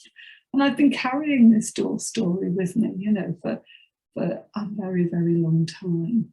And I suspect we all have door stories, because door stories are material instantiations of practices of in and exclusion. Doors do loads of things, but in the vein of theory praxis, I wanted to think with Derrida and the concept of hospitality about what doors do. And Derrida makes a distinction between invitation. You know, you invite people to your country, but they still have to go through a customs check, still have to have their passport in order to get here, or you might have to wear your badge in order to be able to swipe the door to get in. That's an invitation. And Derrida's point was that where there's a customs check, there is no hospitality. Hospitality is only when there are no customs checks. And that then moves it into a visitation. And I think what's been going on in Ukraine, you know, brings this back to us, and the shameful way that our country have responded to welcoming refugees, not just now, but for the past sort of 20 or 30 years, kind of speaks into this. So if I'm only prepared to welcome the invited ones, the ones I'm ready and prepared for, who come at the allotted hour and who look like others I already know, where then is hospitality? So I think thinking with doors as matter, as materiality, pushes us into sort of broader conceptions to do with, you know, quite important issues in geopolitics and migration and movement. And I'm just trying to...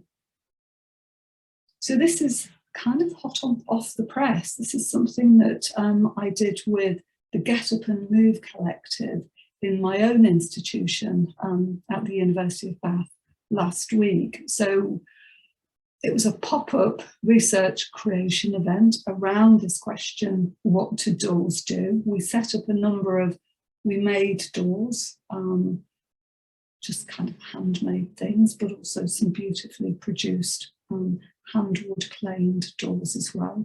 We set them up on the parade near the library, and we wanted to explore ways to do education differently in a campus space. Great, thank you, Carol. What we're going to do, to out of fairness to the remaining presentation, to make sure we get everything in, is we're going to park Q&A until after the final presentation, and then those who are able to stay beyond 4 can join in for that. But I think we'll just move swiftly into Nick and Pamela's presentation to make sure that we've got the presentations in. So thank you very much for that. So moving on. Great, thanks, Luke. Pamela, did you want to do introductions before the slides, or do you want me to share them straight away? We'll do it before. I've just introduced myself. I'm Pamela Holland. I'm a senior lecturer and part of the Staff Disability Network at SHU. Nick? Brill. And I'm Nick Russell. I work in library services at Sheffield Hallam University, and I'm the current secretary of the Spark Network. And I'll just bring up our slides.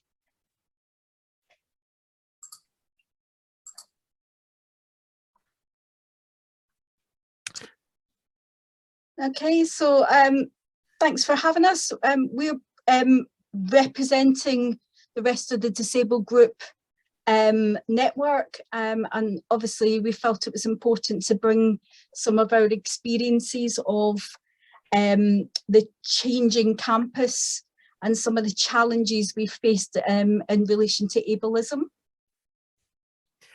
Fab, thank you.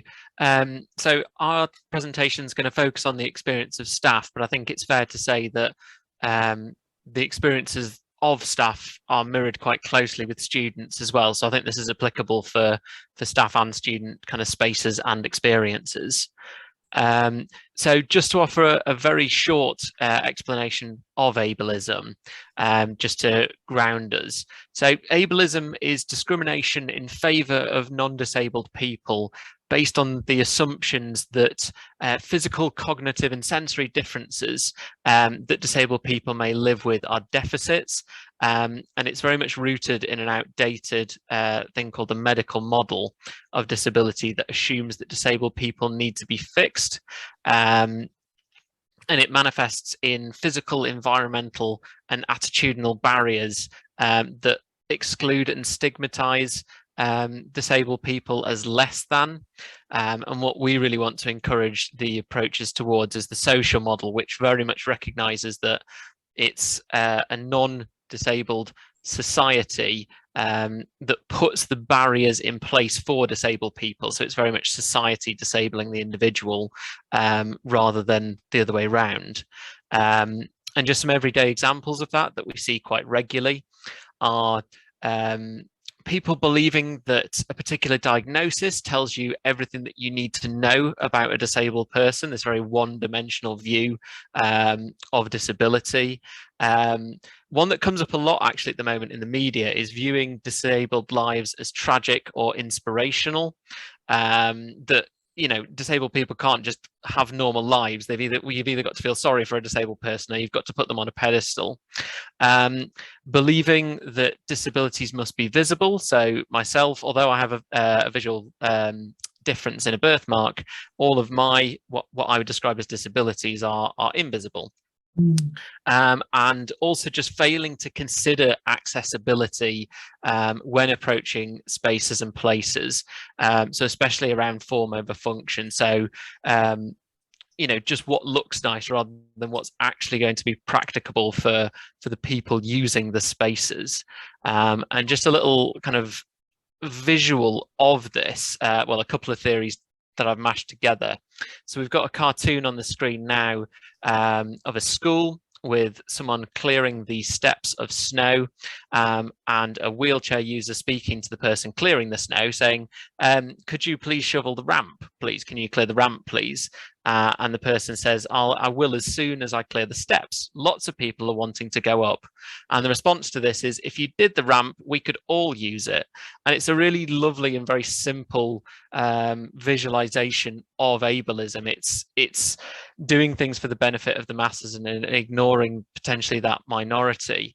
And also just what's best for everyone. You know, everyone can use that ramp. And just one other kind of theory that goes into this is universal design. So actually, if that entrance was at ground level, this conversation wouldn't even need to happen. There wouldn't be a disparity between steps and ramp. So it's really those things, thinking about how we remediate spaces, and also when we're designing something afresh, how we approach that. So I'm going to pass back over to Pamela now, and we're going to go through a number of lived experiences, just painting a picture of what the challenges and barriers are to places and spaces. So my experience has been very unique during lockdown. I'm both a student and member of staff, and I found that my student side of my journey was far better than the staff experience. I have spinal and neck problems. Sometimes I'm in a wheelchair, sometimes I can walk on crutches, and I've got a lot of other complex syndromes that have come on top of that. In terms of structural things, I think one of the biggest problems that we've had is when I am on crutches, I don't have as many problems as when I have to be in a wheelchair. So things like lectern heights and access to rooms, suitable seating in cafes. There is actually no chairs I can sit on at the moment within the university in open spaces because they're not suitable for people with spinal problems. So I can't use the cafes, I can't use seats in the library at the moment. teaching in suitable buildings. So sometimes I'm timetabled into buildings with no disabled access. Sometimes I've been teaching and then discovered the disabled access doors have locked and I've been locked in the building. And a lot of problems with teaching across campus. So you're expected to teach back to back, and 1 minute you're in one building and then you've got teaching in another building that's like, it feels like 20 miles away from me. And you're supposed to, you know, teleport yourself there very rapidly. Parking issues is a massive issue. We've lost so many disabled parking bays, especially in city campus with a lot of the revamps, but they've never been replaced. So those spaces, these disabled spaces are reducing massively. And when we do go to them, we find that people without disabled badges are parked in them. We found university cars and vans, work vans have been parked in them. And sometimes occasionally we turn up and somebody has put the actual portaloos for the work, or some of them have put other facilities in there, which has blocked the base completely. And there is some other experiences of staff in terms of parking later, where they've you know, had similar problems to me. I have now, I think 4 times this year, had to turn around and drive back home because I haven't been able to park at my work. I've had to return home. So things like that cause big disruptions to other people's lives. A big part of our problems at the moment is work adjustments. Referrals for equipment, especially with lockdown, have been delayed. We haven't got specialist equipment when we should have had. And for example, for myself, I need a specialist chair, and it took 2 years, 1 month and 9 days before I got it. So basically after lockdown, I got my specialist chair at home. So for me, things like hybrid working became a massive issue. And then the result of that, I don't think people understand the impact on the individual. I have damaged several discs since then. I will, at the end of this, have 2 lots of surgery that I didn't need before. So it's those impacts, and there's nothing that you can put your finger on that is one person that failed to get you something. It seems to be a chain of events in different departments, and there's no joined up continuity. So you get blocked at one and then it doesn't flow nicely into another, and those cause problems. Problems with equipment storage and maintenance. My scooter has been broken 3 times because it's been unplugged by staff. Plugging in, you know, things to clean the floors with. People plugging in laptops and using it for the phone chargers and not plugging my scooter back in, which drains the batteries and causes big problems. Somebody broke the brake cables because the man handled the equipment to move it out the way. So they physically lifted it and damaged the cables. And one of the biggest problems, I know it's not just me, it's quite a lot of staff with disabilities, is hot desking. Because if you've got a specialist desk and a specialist chair, you can't just hot desk on any desk.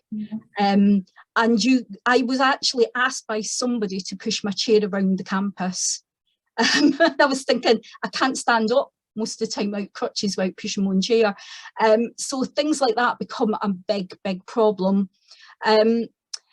Obviously, departments have been given zones now, and my department's actually in one building and I'm isolated in a completely different one because of my specialist equipment. So I feel as if, for me personally, I've actually been isolated. So I feel as if I've been discriminated against for being disabled, that I'm not actually able to join the rest of my team because they're in a completely different part of the campus. So there's some decisions that are being made, and I don't think they're considering what the staff experience is, especially when you've got a disability. Okay, Nick? Brill, thank you, Pamela. So my experience is quite different, and it's very much around sensory experiences.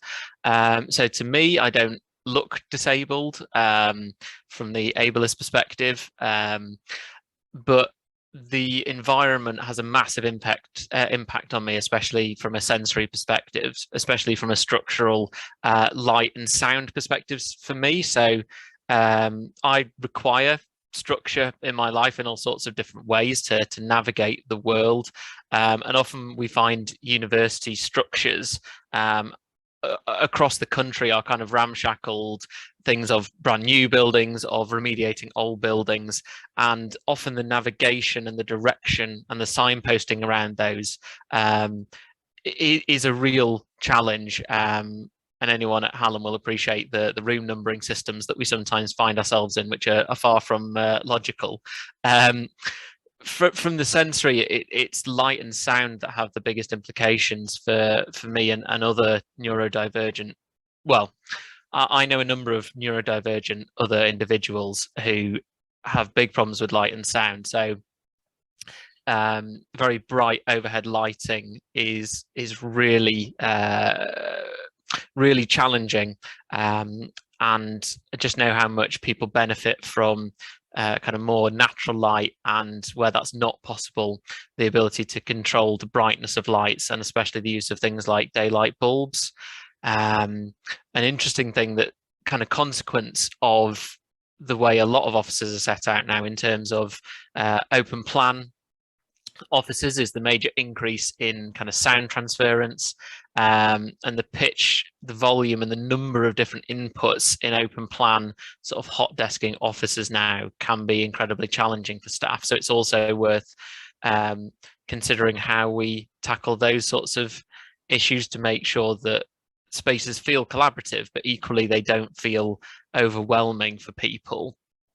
And finally, just around kind of the balance of the crowding of spaces, in that a lot of kind of teaching and social spaces around universities can feel incredibly crowded and busy, and that can be a problem for people like myself, just because I can feel very overwhelmed in those environments, but also I'm also quite clumsy, so I will bump into people and objects if there's too much going on. So I think it's all of those things that have quite a profound impact, which people may not consider particularly.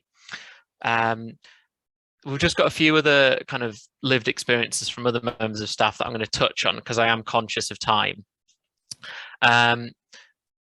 Other members of the Staff Disability Network have talked about things like temperature and how unregulated that can often be around university buildings. I think we've all been in incredibly hot and stuffy old buildings, or frozen in buildings with overactive kind of aircon and what have you, and that can be really disruptive to various kind of conditions, in this case lung conditions.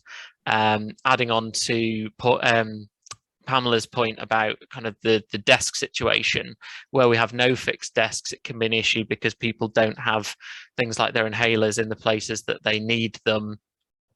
And one that I've encountered is around the way staff may get mixed up. So in this particular case, someone was talking about severe migraines and this being akin to a stroke in its physical appearance, but if you're around people who don't know that, how do you look after that? And I work with a colleague who has quite irregular seizures, and again, if she's not around the kind of people she needs to support her, that's very problematic.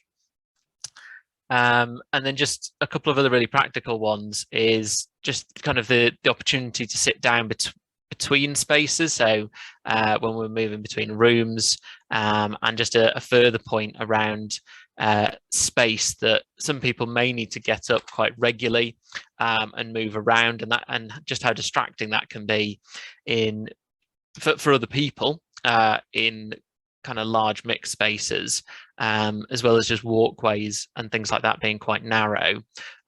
So if you do need to move more slowly, kind of feeling like you're getting in the way. So it's all of these, hopefully we're building up a picture here of all of these small things that someone who is either fully able-bodied or not disabled may kind of not, it may not occur to them just how many barriers and challenges there are kind of at every point. I think because of time, I'm just going to skip over these this next one, but we've still got a number of members of staff who are very concerned about returning to campus around the fact that they're immunosuppressed, and although the pandemic kind of feels like it's over or semi-over for some people, it's still a very real and daily challenge for a lot of other staff, and how we can continue to use hybrid working to best effect, especially around things like having meetings where a number of members of staff can be on campus, but others may need to remain in a hybrid space to keep those levels of interaction there. I don't know if you briefly want to touch on this one, Pamela, building on your points on parking. I think, again, it's just staff have had different experiences with parking issues, and especially if they're having to park a long way away. And I think the biggest problem, I think, is on city campus, where we've lost potentially 6 disabled bays in the science car park, plus we've lost all the ones outside the own building. So at the moment, we're down about 12 disabled spaces, and that brings a real big challenge to staff trying to get access to city campus especially. And when there's a lot of disabled staff, you're then all fighting over car spaces, and there's very few of them.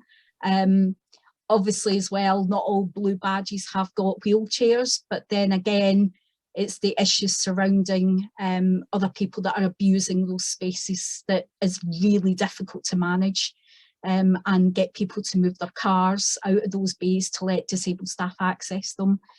Yeah.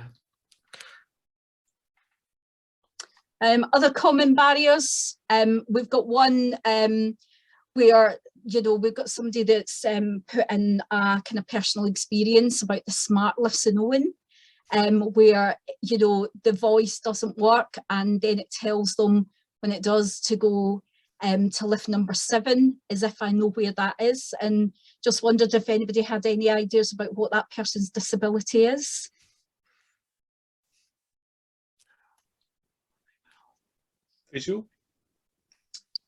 Visual, yeah, is somebody who's blind, so obviously the lifts giving instructions and things like that, it's that disparity, and then obviously when it doesn't work, it's a problem. A lot of times, a lot of disabled doors and lifts are broken for really long periods of time. So one year I had to change all my teaching rooms because the lift was out of action in a building for a long stint, so we had to change all my classrooms. Storing and maintaining equipment is a big issue. Now, if we're hot desking for people with specialist equipment and laptops, we can't physically carry them, so we can't humph them about the campus. Obviously, heights of equipment. When I'm in a wheelchair and I struggle standing, I can't reach the whiteboard in a classroom to write on it. So it's like little things like that. There's nothing that can adjust the height. Yeah, Nick? Yeah. Okay, so just moving towards the end of our presentation, then we've tried there to paint a picture of the everyday lives of disabled staff, and equally for a lot of students, disabled students. So we've just got some points to finish on around things we'd encourage staff to avoid, and things that you can do to make a positive difference. So the first thing is to not ignore that ableism is a very real issue and takes place every day, and really just to try and keep it at the fore in your mind. Disability is not always the most sort of sexy of topics, as it were, but it is one that has a huge impact on a lot of people on a daily basis. One that we encounter a huge amount is encouraging people to not challenge a disabled person about their disability when they disclose or minimize their experience. That's probably the most common problem that the staff network deal with, is that either problems are belittled or disabled staff aren't believed in terms of what adjustment or what support they might need, and also not to assume, sort of similar to the point we made at the start, just not to assume that a disabled person's life is any less diverse, complex, happy or sad than any other non-disabled person. So yeah, really taking people as you would anyone else. I'll pass over to Pamela for some of the really positive things that we would encourage everyone to consider. Yeah, so what we would encourage is people to, consult with the Disabled Staff Network and disabled staff and HR, especially in guidelines in terms of practice and policies and procedures, so that you include us at the beginning. A lot of the problems I've had, if somebody had actually passed it through the disabled forum, we would have pointed out all the problems with hot desking before it was implemented, and it could have saved a lot of problems and a lot of pain for a lot of staff. Disability, like all protected characteristics, is intersectional, and it's important you seek different views and get different opinions. And I think sometimes as a disabled member of staff, you're forgotten about. You're more the afterthought rather than the forethought. Ask what a disabled person needs to participate in meetings and activities. I've lost count how many staff meetings I've not been able to attend, and it's not because I don't want to go, it's because I can't physically get in there because of where it is. Obviously, really important that everybody challenges disability discrimination. Ableism is a real issue, and obviously we need support. It's not just about us saying this is an issue. We need other people to champion it, and we want to promote a social model of disability rather than a deficit model, and obviously to make sure that staff challenge their own assumptions and be open to learn about it.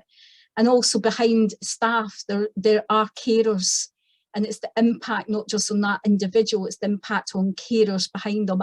I'm looked after by a young carer, but there are some staff that pay for external carers and they've been impacted on. Key takeaway message is look to embed inclusive practice and universal design in everything that we do, which is better for everybody. It helps us to challenge and reduce ableism in the workplace. It also then reduces time cost and effort for everybody. We don't need to solve problems after at sometimes quite a timely cost. Obviously, we want to thank you for listening, and any questions? Thank you very much, Nick and Pamela, and I'm sorry that you had to rush that a little bit through absolutely no fault of your own, but we very much appreciate you having done that. It was really great to get that sort of closing perspective really on how stuff enables and also disables, and we only ever notice tools when they break kind of thing. And you've helpfully illustrated to us what the features of a broken campus would look like, and clearly we all need to be able to make sure that the campus works for everybody by having that full spectrum way of thinking about place, and that's where we've been journeying today. Are there any questions for Nick and Pamela? What we'll do then, once we've had a chat in terms of Nick and Pamela, is we can have as long as we want to have in terms of the posthumanist conversation with Carol, but I'd like to just give Nick and Pamela their moment. Has anybody got any questions they'd like to ask? Obviously this is being recorded, and I know there are a couple of people from university sort of facility side of things who will hopefully get the benefit of the operational message that you've helpfully given out today. A couple of hands went up and they've gone down again now.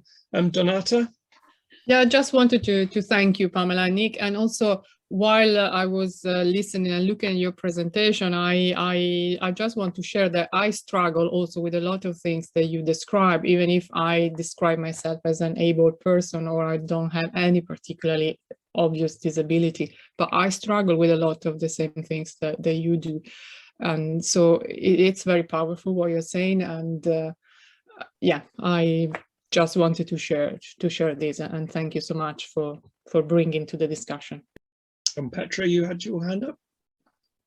Yes, thank you so much for the presentation. My question was about what are there any that you know of initiatives or activities or programs or anything that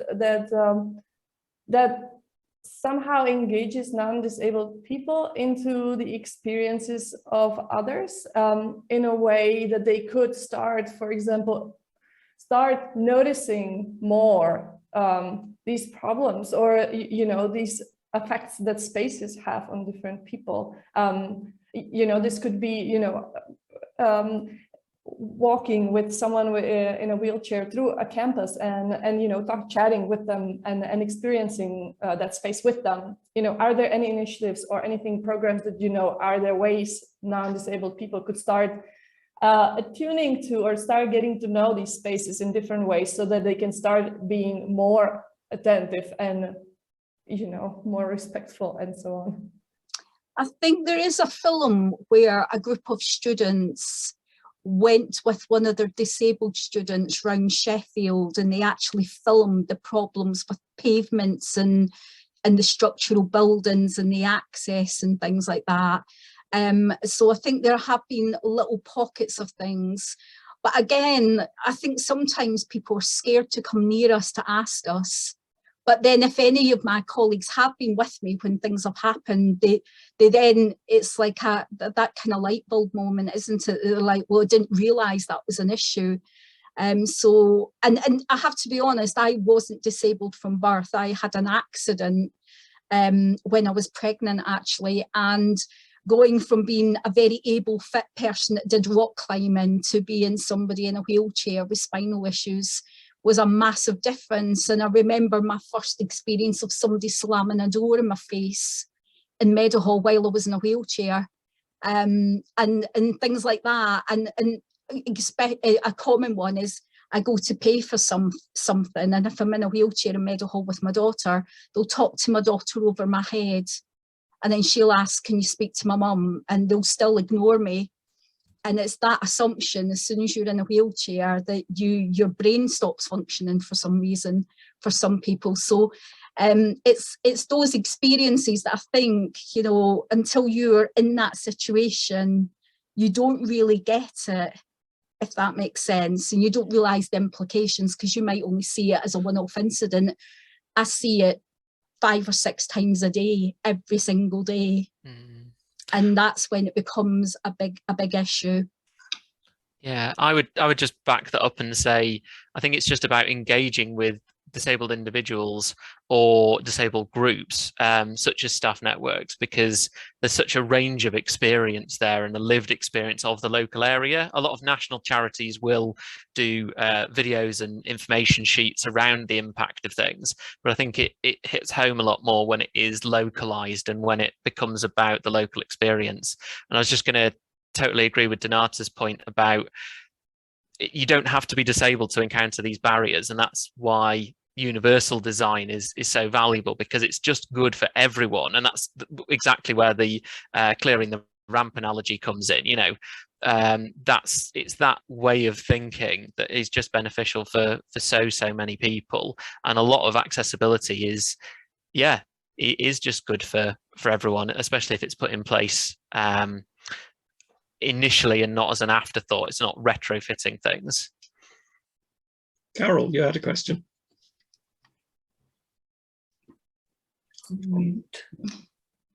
Yeah, I just want to say thank you to Pamela and Nick. Yeah, I've got long COVID at the moment, and I'm one of the 1.7 million people whose sort of conditions are more or less being ignored by the government, and who, you know, there was an opportunity to classify people with long COVID as having a disability, and the government chose not to go down that route. So I've had a really quick and dirty and quite brutal introduction over the past 6 or 7 months to what it's like to have a hidden disability, and that has been absolutely eye-opening. And so that was one thing. I just wanted to sort of respond to the long list of ableist design issues that you were giving us, Pamela, and also you as well, Nick, in terms of these things practically make life for disabled people so hard on a day-by-day basis. It's your time and energy that's being wasted. So that was one thing.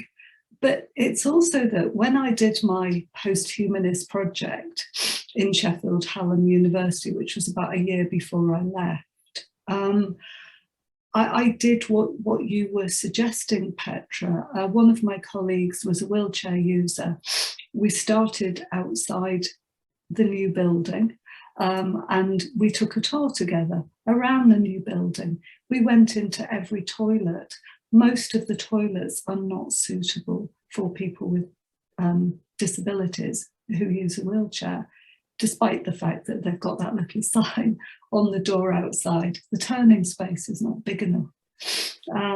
We also went over to the old building that we used to be in, and we had to enter that building through the back. And so there's a ramp at the back, and it was filthy. You know, the handrail was dirty, and you're going in the back way, you're not going in the front way. So I was really shocked that new building design is still happening without consulting disabled people. And this was 5 years ago. This was a building costing many, many millions of pounds. It seems just like a fundamental, I was going to say a fundamental oversight, but it's actually more than just an oversight, isn't it? You know, it's how ableism is just ingrained in disciplinary design practices, as well as in, you know, the everyday experiences of what it is to be a disabled person inhabiting institutions. So yeah, thanks very much for your presentation. It was really a salutary reminder for all of us, I think.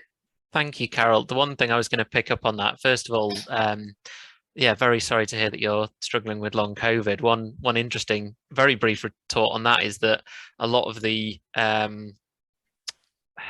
symptoms and the effects of that are quite similar to things like fibromyalgia and ME.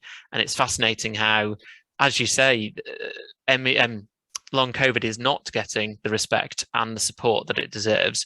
But what's been amusing, my wife has ME and fibro, and she's actually been quite ecstatic at the press that long COVID has been getting, because even though it's not been getting the right amount of support and the right amount of recognition, it's still more than what some existing conditions have gone through, which just isn't to belittle long COVID in any way. It's just to highlight the state of the respect and understanding of unseen disability at large.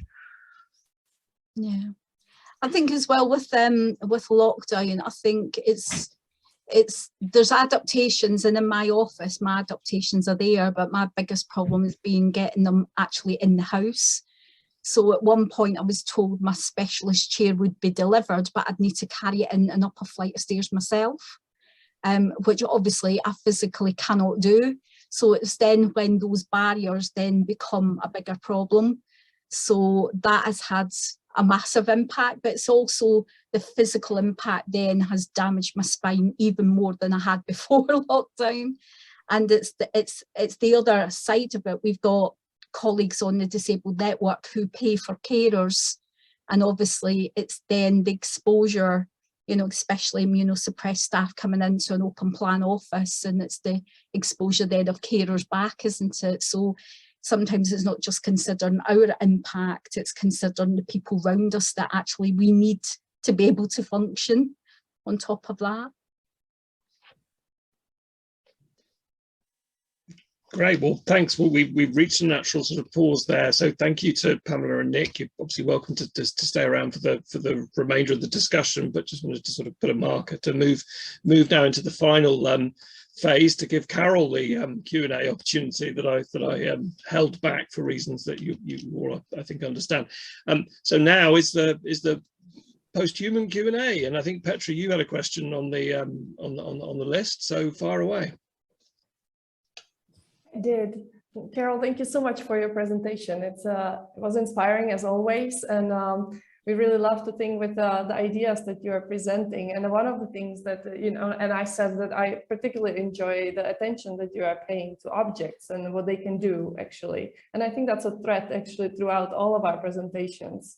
you know, this paying attention to what the objects and the spaces around us actually do, and also then going beyond that and what we can do together as well. But my question was about, because there is this, you know, it's not new scholarship, but there's more and more scholarship around the idea of working with the non-humans, that is in the direction of animals, but also recently in direction of objects, literally interviewing objects. And I was wondering if you could maybe perhaps talk about how you pay attention to objects, how you note down in your research what they do. Do you do interviews with objects? Do you, you know, what are the methods maybe? I would love to hear more about that. Okay, so I don't interview objects.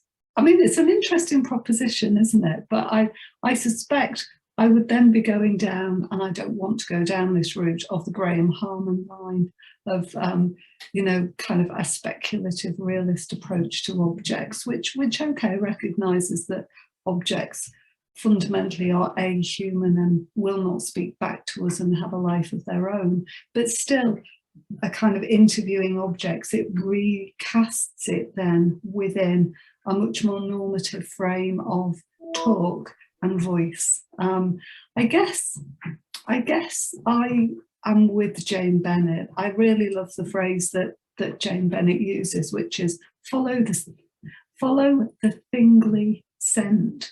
And, you know, so thinking with Anna Singh around the arts of noticing, what comes to matter? What can you actually see? If you slow down and you stand still, just try it. Go outside, stand still for 15 minutes. What comes to matter to you? We never slow down like that when we're doing research. So I think part of the approach is a slowness and an attentiveness and an ability to be hailed by things that we normally, you know, because we're looking up here as humans, you know, look down and look around, don't look forward.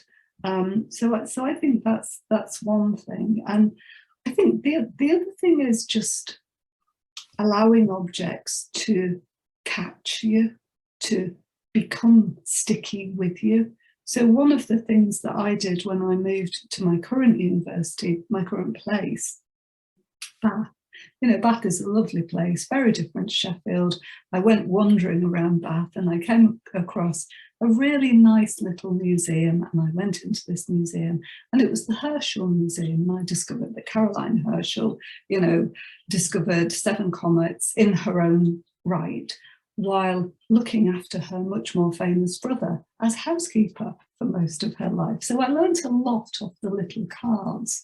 But what I also came into encounter with was a sugar cone, and the thinking with the sugar cone, just this mundane object with a little card, and the card did not mention colonialism or slavery or the slave trade or, you know, goods or anything like that.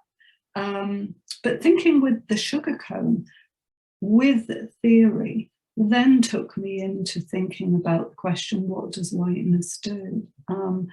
And so without the object, I would not have pursued that line of thinking, you know, in a fairly random and open-ended way. I've never really in my whole life done a systematic literature review. You know, it's like, how does the sugar cane provoke you to think? And then what does it provoke you to read? And how does that reading provoke you to read something else? So through the sugar cone, I came across Christina Sharp's work, and then I came across Dion Brand's work, and you encounter whiteness very differently when you're trying to think with the works of Black feminist authors. So my methodology really is slow down, slow research, attend and let objects attach themselves to you, and then follow the thingly scent. but no, not interviewing objects. I just can't. Would you interview an object? I can't imagine how I would do that. I concluded you couldn't interview a brick, so that was the end of my that was my dead end. And Donata, did you have your hand up, or was it a gesture I caught at the end? Yes, yes.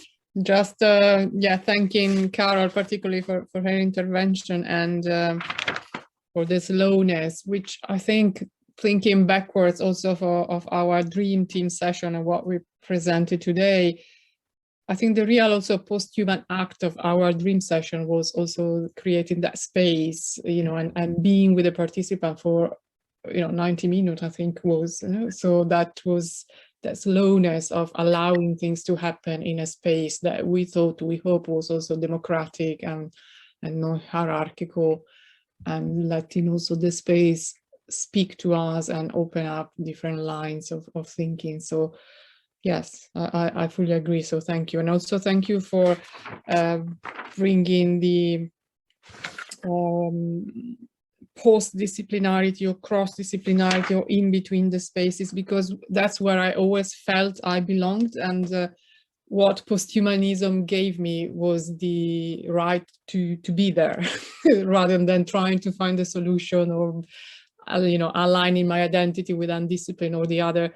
So yeah, posthumanism for me, a new materialism, opened that you know, okay to be in between and crossing and across in different disciplines.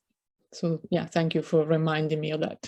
Thank you, thank you. I think the in-between is the space where something interesting can happen, you know, and Deleuze and Guattari say things pick up speed in the middle. And I just think it's a beautiful quote, and I think, you know, let's get there, or let the middle happen. Right, well, that's a natural place to stop. I think the middle has happened today.